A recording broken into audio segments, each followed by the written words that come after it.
In this video, I'm going to discuss the differences of having the A7V over my old A7 IV on a recent client shoot. Yeah, I'm going to talk about what new improvements really mattered on that shoot and what really didn't matter. I'm also going to show you the differences between the A7V and my old trusty A7S III, which I'm filming on now.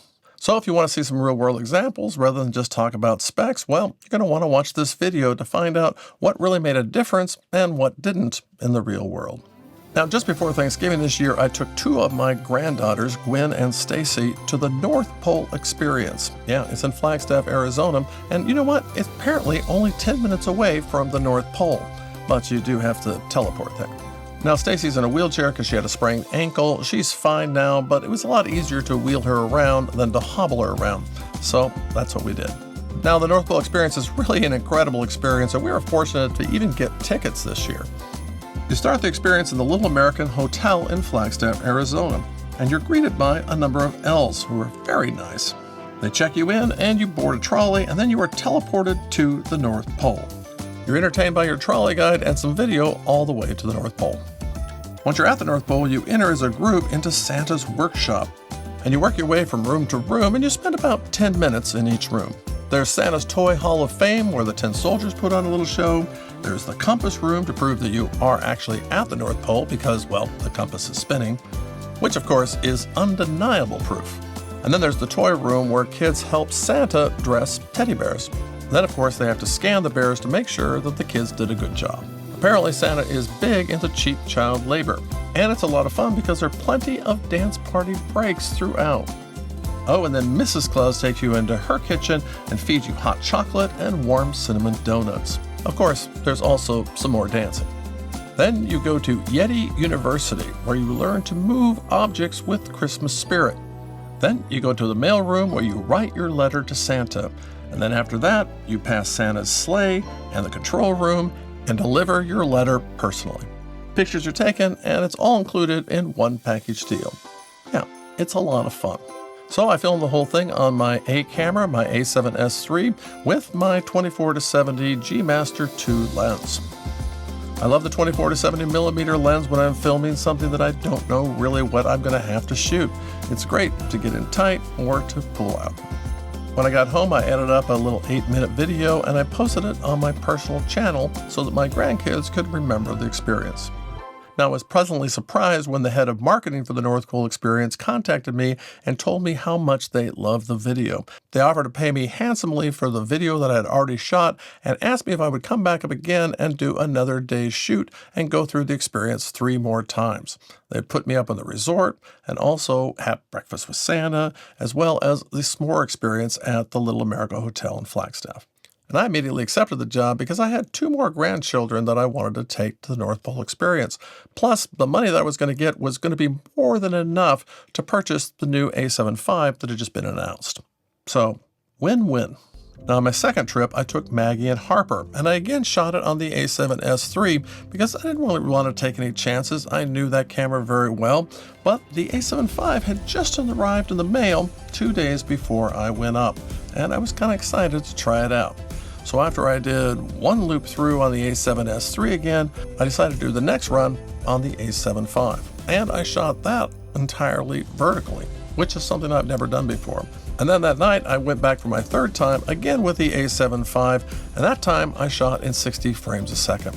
So let's get into some of the things that I've learned about the A7V over the A7 IV, as well as the A7S III. Now, I've owned the A7 IV ever since it came out, about 4 years ago, and it's been my B camera, and I've really enjoyed it. But it does have 2 problems, 2 times when I never use that camera. First, it has a rolling shutter problem, which is not really a problem if you just set it on a tripod as a B camera, but if you're whipping it around or moving it around or doing like I'm doing here at the North Pole Experience, well, I wouldn't want to use the A7 IV because the scan rate on the sensor is simply too slow, and you get that kind of wobbly jello effect that personally I don't really like. Now, I'm not sure it's a big deal to most people, but as a filmmaker, yeah, it just really bugs me. Now, the scan rate on the new A7V is about 15 milliseconds, which is almost twice as fast as the old A7 IV. But I will tell you that the A7S III has a much lower scan rate. So the a7V, even with its new partially stacked sensor, well, it's still slower than the a7S III. But you know what? I didn't really notice a problem. I didn't see that jello-y effect as I went around and took video, either in vertical or horizontal. Now, of course, what we all want is a global shutter, like in the Sony a9. But you know what? That's a pretty expensive camera, and I don't think we're going to see it in a camera anytime soon. Well, maybe. Maybe the FX3 Mark II? Wouldn't that be awesome? But coming back to my own experience, I didn't have a problem with the rolling shutter with this camera. It's good enough, whereas the old camera, the 4, it wasn't quite good enough. Now, the other problem with the a7 IV is it really wasn't great for slow motion. It wasn't good in high frame rates because at 60 frames a second, well, there was a crop, and it was pretty noticeable. So there's just no way that I would use the old a7 IV for slow motion video. I would always use my a7S III instead. And you know what? It's still better at slow motion because it can do 120 at full frame, whereas this only does 60 at full frame. But I'm happy to report that I'm very pleased with the slow motion video I got at 60 frames a second. It seems about right, and I think it looks pretty good. Oh, if you're enjoying this video, please hit the like button. It's the easiest way to get this video out to more people like yourself. Next, let's talk about low light performance. And here, the a7S III is clearly the king. But you know what? My old a7 IV shot well in low light. Yeah, unless it was completely dark, yeah, it did a great job. And the a7 V, it also did a great job in low light. I didn't have any hesitation taking this out at night. And here's the video I shot of the s'mores experience at the Little America Hotel. And this was also shot with the new a7 V. And I think it did a great job. Now, I shot this in S-Log3, and I added some film grain in Emulate. Oh, and if you haven't heard of Emulate, well, I do plan to make an entire video about how fantastic that little plugin is at making your video look like film. Yeah, I think this shot particularly looks really, really good. Of course, the footage from the a7 V by itself also looks really good. In shooting these shots by firelight, I had no problem with the a7 V and no reason to reach for my a7S III. But now let's talk about autofocus. One of the great things about the a7 V is that new AI chip that's supposed to make autofocusing, well, like magic. But you know what? For this shoot, it wasn't really that magic. Because even though I set it up for people, there were a lot of people, and it would bounce around from person to person. So for me, in this circumstance, the a7S III was just as good at getting the focus as the a7 V. Because in both instances, I had to use auto tracking, where I would just tap on the person that I would want to focus on and track them. And that's how I did most of these shots, because if I just left it to its own devices, well, it would be bouncing around all over the place. Now, I'm sure there are some instances when the AI chip here will come in handy, but for now, well, I still think you have to take charge of your own focus. You're the one that decides what is and isn't in focus, and there probably isn't any magic AI chip that's ever going to take that duty away from you. But now I want to take a moment to praise the new processors in the a7 V, because not only does that allow 60p with no crop, as well as all those higher frame rates in photos, but it also gives greater battery life to this camera because it's more efficient. Now, the first time I went through the North Pole experience, I used about a battery and a half with the a7S. With the a7 V, I had 30% left on the first battery that I used. Now, I know that's not scientific because I hadn't added up all the shots that I made, but generally, I'm very impressed with how little battery this chews up. But now I want to talk about the big way that the a7 V beat the a7S III for this video shoot, and that's with dynamic active stabilization. Yeah, it crops in a little bit more, but wow, this was really, really helpful. Because I didn't bring a tripod or a gimbal, I just handheld everything. And I am in love with dynamic active stabilization. Yeah, it doesn't make everything look like it was shot on a gimbal because it doesn't move that kind of way, but it makes it feel like it's shot on a very sturdy, nice handheld camera. Yeah, dynamic active stabilization is probably my favorite feature of the a7 V. Oh, but probably my second favorite feature is the new flip out screen that can articulate in so many different ways. Now, this is a feature I didn't think that I was going to need that much because, hey, look, you just flip it out and then you can tilt it up or down. I mean, what do you need? Or if you want to do a selfie, well, you have that too. But just being able to set it up and tilt it up or tilt it down, that's great because that's 90% of the time what I'm doing. I just need to be able to get down a little lower or I need to be able to get it up higher. And really now, the only time I flip it out is when I'm going to use it in selfie mode, which on this shoot, I didn't use at all. Yeah, there's a lot of convenience to be able to just flip it up or flip it down. It's kind of a big deal, and I didn't think I would love it as much as I do.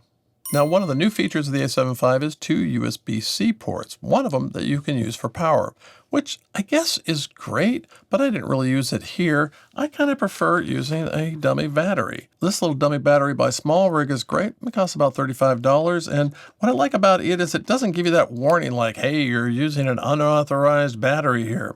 No, it just works perfectly.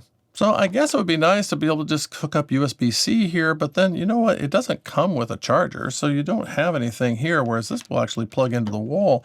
You'd have to buy something else. It'd probably cost you as much as this would.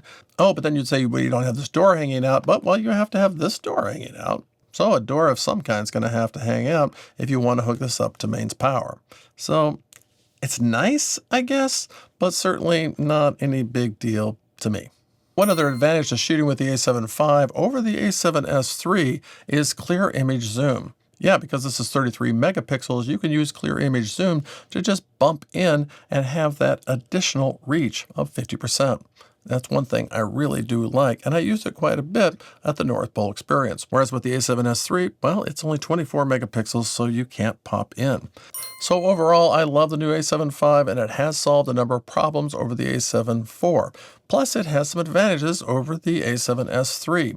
But why would I suggest that you watch this video before you buy the A7V? Well, that's because there are a number of things this camera still doesn't have. For example, it doesn't shoot in open gate, which would have been fantastic for this shoot, because then I would be able to get my vertical content as well as my horizontal. And amazingly, this camera still doesn't have false color. Now, those are two things that could come with a firmware update, but you know what? I wouldn't hold my breath for Sony on firmware updates. Also, before you shell out the money for the A7V, you might want to ask yourself, how am I going to feel when the next camera has something like 32-bit float audio recording, or maybe with a built-in receiver inside of the camera? Wouldn't that be awesome? Or what if it has a global shutter? Or what if it had built-in neutral density filters? Because you know what? Neutral density filters would have been a fantastic thing to have on this shoot. So when I went from the inside to the outside, well, the first time I went through, I didn't have a neutral density filter with me. And you know what? Everything was a little overexposed. So I decided to sort of lean into that and kind of give it a bloom effect and make it seem like that's what I was going for. When I went back, I brought a neutral density filter, and then I would have to take the time to put that on the front of the camera when I went from interior to exterior. And the problem with an external neutral density filter is, one, it's kind of expensive. You've got to rig it out. You've got to have step-up rings. Yeah, it's just kind of a pain. I would love to have neutral density filters inside of this camera. So the question is, if you're going to buy the A7V, are you going to be really disappointed when Sony comes out with a new camera that has some of those features like built-in ND or a global shutter or a 32-bit float? Because I'm buying this to replace my old B camera and this is better than my old B camera, I'm not going to be disappointed. Because when that great Sony camera comes out, well, I'm going to get rid of my A7S III and I'm going to buy it. So I don't feel like I personally am going to be disappointed. But I'll tell you, if this were my only camera and I bought it now and a new camera comes out in 4 or 5 months that basically wipes the floor with this, well, I'd be a little upset. So really think hard about what you're going to do. Hey, I hope this was helpful. Thanks for stopping by.